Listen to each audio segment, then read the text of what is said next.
ভাবছিলাম ঈদের পর দেশে যাবো, মনে হয় রোজায় বইরে যাবো। মা, ওই মা গো, আমি মনে হয় বাঁচতাম না রে মা। দেশে যাওয়ার ছিল না, আমার মনে হয় আমি আরো 5 বছর দেশে যাবো।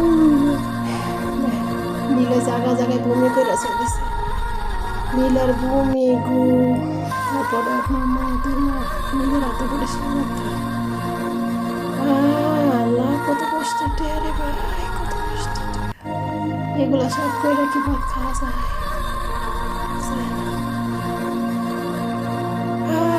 আর ব্যবসা যদি একদিন কাজ করতে তাই বুঝতে ভাই কত কষ্ট ব্যবসায় কাজ করা। যারা প্রবাসে মারা যায় তাদের লাশ কি বাংলাদেশে যায়? যাদের আঁকা বানায় তারা যদি মারা যায় তাদের লাশ কি দেশে যায়? তাদের পরিবারের কাছে, বাবা মার কাছে, আত্মীয় স্বজনের কাছে। আমি যদি মারা যাই আমার লাশ ভাবছিলাম ঈদের পর দেশে যাবো,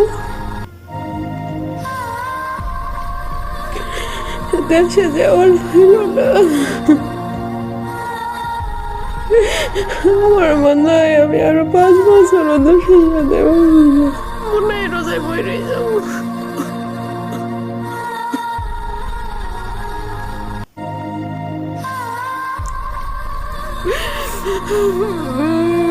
মা, ওই মা গো, আমি মনে হয় বাঁচতাম না রে মা।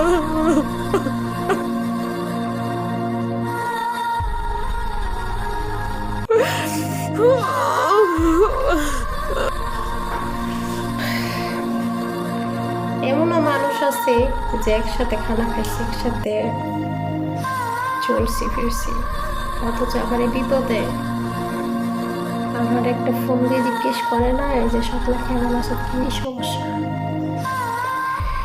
আসলে এই বিপদে পড়লে বোঝা যায় প্রকৃত বন্ধু কে। আর যাদের আমি চিনিও না আজকে তারা আমার পাশে এসে দাঁড়াইছে।